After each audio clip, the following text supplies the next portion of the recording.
Hey guys, welcome back to Carib 21 Network. So today, Wednesday, October 1st, 2025, we are about to witness history when CARICOM free movement of people. This is something that we have been working on for over 60 years. The Caribbean community, the West Indies, have been working on the free movement of people for over 60 years since Sir Grantley Adams became the first Prime Minister of the West Indies Federation in Barbados in 1958. And today, as I said, August 1st, Wednesday, August 1st, 2025, we are finally seeing free movement of people, beginning with Barbados, St. Vincent and the Grenadines, Dominica, and Belize. And the Prime Minister of Barbados, in an address to the nation yesterday, she gave the people of Barbados more information on the CARICOM free movement of people and the 4 islands that are a part of it so far.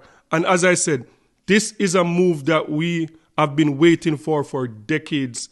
Since Sir Grantley Adams, since the West Indies Federation, Sir Grantley Adams being the first and only Prime Minister for the West Indies before it fell apart in 1962.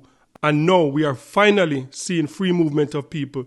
It is only 4 countries for now, but it can continue to grow, and I'm very, very excited about this free movement of people. So this is the Prime Minister of Barbados, the Most Honorable Mia Mottley, explaining to the nation and the wider Caribbean about the CARICOM free movement of people and the advantages and how the free movement of people will be implemented. So, the Prime Minister of Barbados, the Most Honorable Mia Mottley. Fellow Barbadians, friends all, good evening.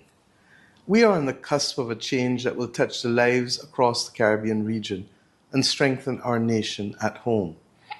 I know some of you feel excited. I also know that some of you do feel anxious. You have questions. You want to know exactly what will happen and how it will affect your family, your job, your children's future. All of your questions and feelings are valid. Tonight, I would like to speak plainly and respectfully about what begins tomorrow, the 1st of October 2025. Barbadians have been blessed. We have had successive governments work fervently to build a regional integration project. Sir Grantley Adams built out the West Indies Federation. The most excellent Errol Barrow was a founder of the Carib movement and CARICOM.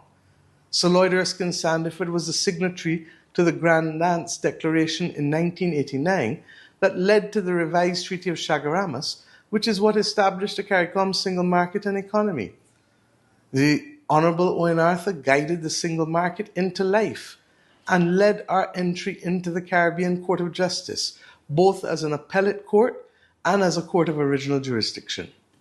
They all knew, my friends, and governed accordingly, that a small country like Barbados needed the regional integration project in order to do better for our people.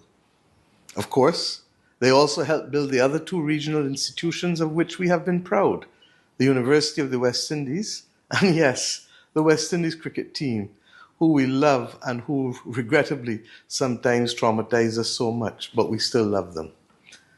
But tonight, I would like to set out what happens at our borders. I'd like to explain how we will prioritize the safety of Barbados and Bajans. I want to show why this step supports jobs, supports public services, and supports our future.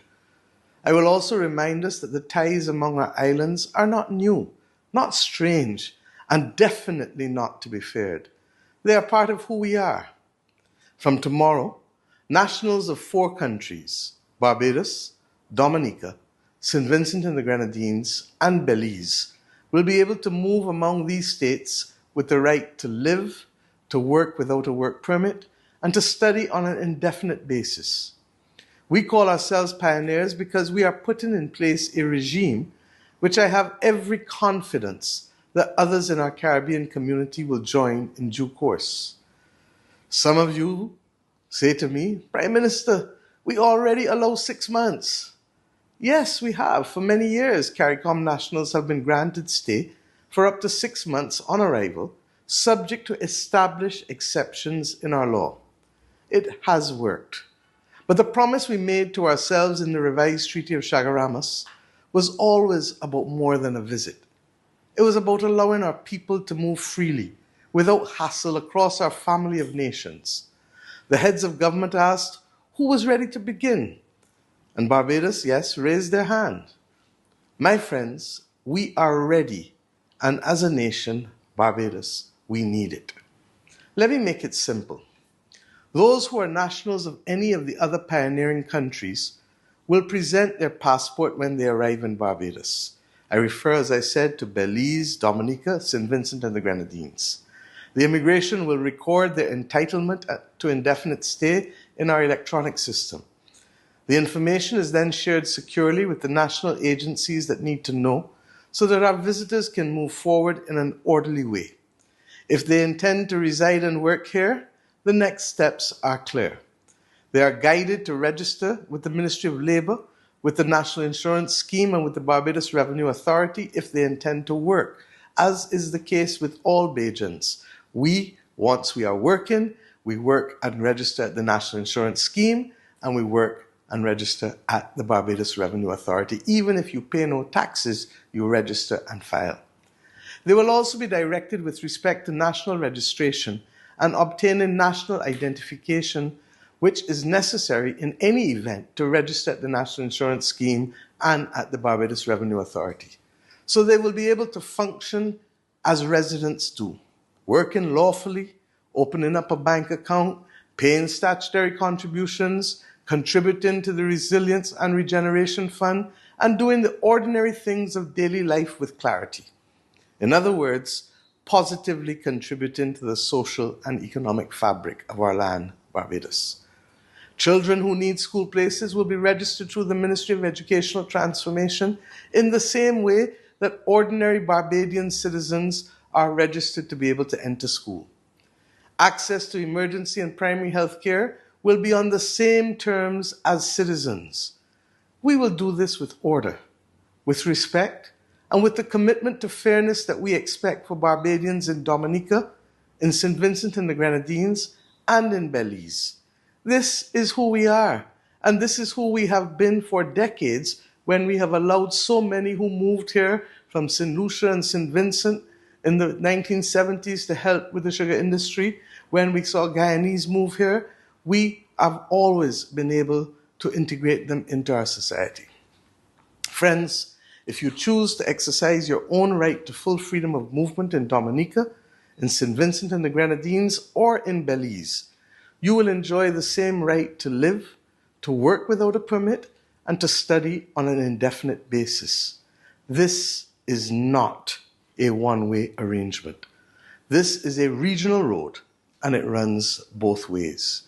We are proud to be one of the 4 pioneering countries in this journey, and know that future generations will be inspired by our tenacity and our commitment to progress. This was, my friends, the vision of the founders of CARICOM, of whom our own Errol Barrow, as I said, was one. Now, some of you have asked, will we be safe? My answer is yes, because the law and the systems are clear. First, the law of our community, as dictated by the Caribbean Court of Justice, has long set out a number of clear principles. Any government may refuse entry to a person who poses a genuine threat to national security or is likely to become a burden on the public purse. Equally, any government may refuse entry to a person on the basis of public health concerns, as we learned recently, all of us, in the COVID-19 pandemic. These principles remain in place. They are the guardrails of responsible regional integration. And believe me, when I tell you that they will be applied should the need arise. Secondly, we operate within a regional security architecture that works every day and works professionally, and has done so since 2007 for almost 2 decades. Passenger information is screened in advance of arrival. Our immigration, border control, and law enforcement agencies work with their regional counterparts through the Joint Regional Communications Center and through the CARICOM Implementation Agency for Crime and Security. I know this because I worked with Lieutenant Colonel Jeffrey Bostic in 2006 and 2007 to set up these agencies the CARICOM Implementation Agency for Crime and Security, and the Joint Regional Communications Center for a time and for a purpose such as this. The Caribbean, my friends, became the first region to vet the names of all passengers against Interpol's databases in 2007. Switzerland was the first country, the Caribbean the first region. We also vet against the United States databases at Homeland Security and indeed the CARICOM regional watch lists as a means of double and triple check-in. Barbadians, we are not closing our eyes and swiping. We have taken solid guard, and we're playing each ball on merit with our baton pad close together and our borders and responsibilities intact. And while Cabinet has approved the policy framework, we expect the bill to be laid at the next sitting of Parliament, which is next Tuesday, October 7th, for debate soon thereafterwards. In the circumstances, there is no prejudice to anyone wishing to come, given the fact that they are already entitled to 6 months under the current arrangements and will not be prejudiced in any way pending the legislation's passage through Parliament over the next few weeks. We welcome, yes, our Caribbean family. We do not welcome criminality. We welcome contribution. We do not welcome abuse of our systems. That is the balance, and that is the commitment I make to you. I will say this as plainly as I can. An economy is not a pot of food that if you give someone else a plate, that does not mean that somebody else will go hungry. It doesn't work that way. Those who push that narrative are alarmists. The fastest developing countries grow when people bring talent and energy and enterprise. And those that fall equally are those that turn inwards and refuse to recognize the need for skills to come in to help build out their country. We don't only need investment and money for our country's growth and development. We need people and skills. People who come to live and work here will fill that gap that exists, not force Bajans out of a job. They will help our businesses to serve more customers, create competition that benefits the consumer. They will rent homes or buy homes. They will buy from our shops. They will support local businesses. They will hire our tradesmen. They will go to our places of entertainment. This additional economic activity will benefit Bajans across the board, as we have seen in the past. This step also supports our public finances. Those who work will pay income tax. I spoke about them registering with the Barbados Revenue Authority. Those who are employed will contribute to the National Insurance Scheme and the Resilience and Regeneration Fund. And at the risk of sounding like a stuck record, I'll say it again. Barbados, my friends, is aging. The number of people in their working years is declining. The number of seniors is rising. The number of persons being born has declined. It is expected that 1 in every 2 Bajans will be over the age of 65 years old in less than 25 years. I ask you to think about what you were doing in the year 2000 when the century changed for you to understand how close a horizon this is for us. Because this is our reality. Yes, we all want our people to live longer, but it also places pressure on pensions and health costs on our workforce. And therefore, we must maintain a strong base of contributors to the Social Security scheme, to the building out of this country, to keep our promises to our elders, and indeed for our children to have a place that they can live in and hope to grow old in. Free movement among these 4 countries is therefore not the only answer, but it does go hand in hand with the other work that we are already doing to support our population strategy. Only days ago, we launched the Intersectoral Implementation Group for the Barbados Population Policy. We know that our population has declined and has aged, and that group therefore exists to drive the delivery of the policy that we have adopted. Free movement complements that work by attracting additional working age contributors from people who speak the same language, have a common history, and for the most part are already familiar with our culture. And it also gives Barbadians greater options across the region. Let us talk about our story as a region. In a time of slavery and indentured servitude, those who escaped the plantation in Barbados pushed westward in small boats to our nearest neighbor. You know where they went? They went to St. Vincent and the Grenadines seeking freedom. Slaves and indentured servants. Out of that movement came families, communities, and cultures that still touch us today. In later years, when our sugar economy faltered, planters also went west. Movement, therefore, is not new. Movement is part of our Caribbean heritage, and I dare say it is in fact at the heart of our Caribbean story. Look around and you will see interwoven, we are already who we are. Rihanna, our national hero, and may I say congratulations to her on the birth of her third child. Rihanna is the child of a Barbadian father and a Guyanese mother. Obadele Thompson, our Olympic bronze medalist who celebrated 25 years since lifting our flag at Sydney in the Sydney Games. He is the child of a Guyanese father and a Bermudan mother. The Most Honorable Professor Emeritus Udine Barreto, our first female principal of the Cave Hill campus of the West Indies, University of the West Indies, and a distinguished graduate of Ellerslie School, was born in Grenada. Dame Olga Lope-Seal, who we all know as Auntie Olga, and who protected so many Bajan families. She was born in Guyana. Sir Arnott Cato, who many of you may not remember, the older ones among us will, a Vincentian by birth, served at the center of our democracy as President of the Senate of Barbados. Our own ambassador to CARICOM, David Commijon, was born in St. Vincent, but raised in Barbados.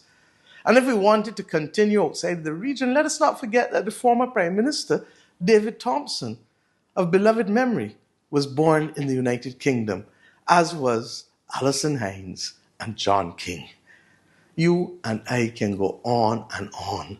We all know people who have given of their best to our country, Barbados, while not being born here. And most of us have family who have found a living over and away.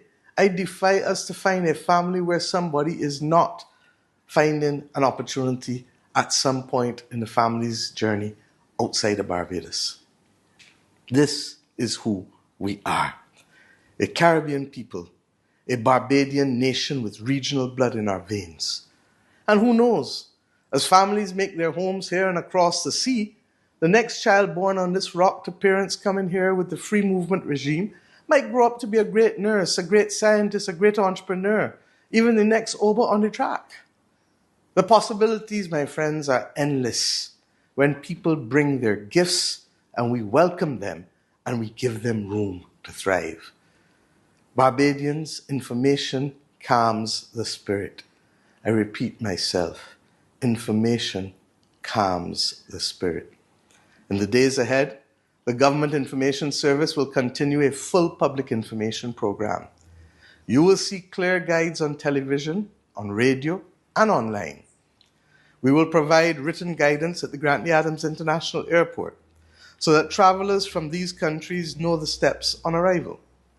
As this government always does, we will hold and continue to take your questions and answer them. Details as to where you will send these questions will soon be distributed.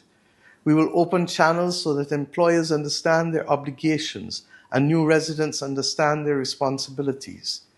Our immigration, our Ministry of Labour, the National Insurance and Social Security Scheme, and the Barbados Revenue Authority have been working with their counterparts in Dominica, in St. Vincent and the Grenadines, and in Belize. We have met, my friends. We have prepared. We have agreed on the steps. This is orderly government at work, and we will pass the legislation within the next few weeks. Allow me to address the most common fears one by one. Will people pour in and take our jobs? No. People will go where there are gaps. If a sector is short of certain skills, some who have those skills may come. When they do, businesses can serve more customers and take on more work which supports additional jobs. This is how an economy grows. Next question. Will our services be overwhelmed? I tell you no. Those who live and work here will register. They will pay contributions. They will pay income tax. They will be part of our planning because we have them registered so that we can plan for them. We will manage the numbers responsibly as a government should. The mere registration process allows us to have the statistical data required to plan. Next question. Will incoming workers be exploited or used as a basis to be able to avoid Bajans being at the center of all? No. The existing minimum wage regime, which we settled a few years ago, will apply equally to those workers who come to Barbados under the full free movement as they apply to Bajans. We are in the process also of expanding the human resource capacity of the Labour Department in order to effectively manage our current situation as well as our expected growth and to be able to appropriately police and enforce our labour laws, because the laws also provide beyond just simply payment, protection of payment. Next question. Is this sudden? I say no. For many years, CARICOM nationals have been welcomed here for up to 6 months, subject, of course, to the clear exceptions in law. We have also successfully operated the CARICOM Skills Nationals program and the right of establishment regime for almost 2 decades. We are simply now implementing the next step among these first 4 countries that have prepared together. Next question. Will our borders still be protected? I say yes. The legal exceptions for security, risk, and for public health remain in force, as I indicated at the top of my address to you. Our agencies will do their work with professionalism and with pride, as they have been doing. And we have seen the benefit of our protection of our borders from them over the course of the last few decades that we have had, decade and a half, just over that, as we've had the Joint Regional Communications Center, and since then also the Caribbean Public Health Agency. So let me recap what this is, and my friends, what it is not. What this is, it is the fulfillment of a long-held regional commitment to free movement, beginning with the 4 countries that have prepared together. In the same way that it was, first of all, 3 countries that first came together for CARIFTA: Barbados, Antigua, and Guyana. CARIFTA was the precursor to CARICOM. For CARICOM, it was 4 countries that started and not the 15 member states and the additional associate members that exist today. And those 4 countries, yet again, Barbados, Guyana, Trinidad and Tobago, and Jamaica. Do we see the common link? Barbados has always been present in every single incarnation of our regional integration project from the Montego Bay 1947 conference almost 100 years ago until today. So what are we doing now? What are we doing here now? We know that this is more than simply a labor migration project. It is a fundamental step forward in the ongoing construction of the CARICOM single market and economy, which is critical to our stability. It offsets the small population that we have. We have 1 trade surplus in the world with 1 region. It is with the Organization of Eastern Caribbean States. What we do in this region is what helps us stabilize so that we can deliver the goods and services to average Bajans in the way in which we do. What we have achieved is allowing the nationals of these 4 countries now to move freely, without hassle, to live, to work without a permit, and to study across any of these 4 countries for an indefinite period.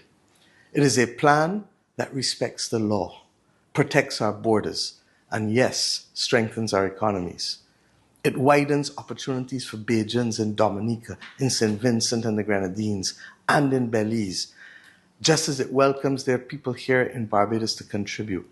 And as I've traveled the region, I've already seen Bajan chefs all over the region, working in St. Vincent and the Grenadines, working in St. Lucia, working elsewhere. What, my friends, this regime is not. It is not a free-for-all. It is not an abandonment of border controls. It is not a threat to Bajan jobs and services. It is not a license for professionals to operate in Barbados without adherence to the rules and regulations governing the practice of their professions. You cannot simply walk into Barbados and set up a practice. Freedom of movement does not remove the need for persons moving into a country to comply with the legal requirements. The Professional Services Registrations Act must still be followed. Lawyers, for example, will still need a valid practicing certificate, as will any professions that are regulated by legislation. It is not a one-way arrangement that benefits others and leaves Barbadians behind. It is not a sudden leap into the unknown. It is measured. It is managed. It is ours. My friends, in a world where many are building walls, the Caribbean must build bridges. We must never become what we say we despise. We must not allow fear and insecurity to define us. Barbados has led with courage and conviction on climate justice, on fair access to finance, on the dignity of small states, and, my friends, on the protection of migrants. In this moment, we lead again with a steady work of implementation. We are not naive. We are not careless. We are not unprepared. We are careful and compassionate. We will measure. We will review. And, my friends, we will adjust where necessary. We do not expect perfection at the outset. This is how responsible nations govern. Let us look beyond rumor and beyond rhetoric. Look to the faces of our children and consider the Barbados we want them to inherit. A Barbados confident enough to welcome those who come to contribute. A Barbados strong enough to send our people to build and to learn across this region, as they have been doing for over a century and a half.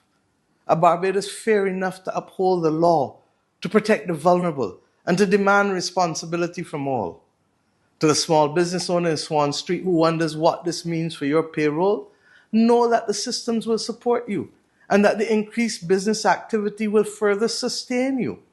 To the nurse considering working in Roseau or Kingstown or in Belize, to stay closer to home, know that the opportunities are wider now and you don't only have to go beyond the Caribbean. To the teacher guiding a new child in your classroom, know that you are doing the nation's work in shaping a Caribbean mind in a Barbadian school. To the retiree who built this country brick by brick, know that we are strengthening the national insurance scheme to allow us to keep our promises to you. If you are one of the ones moving as well, your contributions to your national insurance scheme lifeline will go with you, as others will bring theirs with them to us, because we have had an agreement within CARICOM between our social security services for over 3 decades, and this allows portability of pensions and other benefits. So, my friends, we take this step not in spite of being Barbadian, but because we are Bajan. We are confident and generous, and we are wise enough to know that our destiny is Caribbean. On the 1st of October tomorrow, we move from dreaming to doing. We will open our doors with order and with pride. We will welcome our Caribbean family, and we will facilitate our sons and daughters moving to seek their own opportunities in our neighbors' lands. We will guard our borders, and we will guard our values. We will build an economy that grows because people contribute, not because fear controls. Barbadians, walk with us as we implement this carefully. Walk with the Government Information Service and get your information from credible sources as we roll out the factual content. Walk with our immigration and labor officers as they carry out the law with dignity. Walk with our business community, small, medium, and large, as they create jobs and expand opportunity. This is our moment to lead once more, Barbados, not by resisting change, but by managing it well, not by turning away from family, but by drawing family close.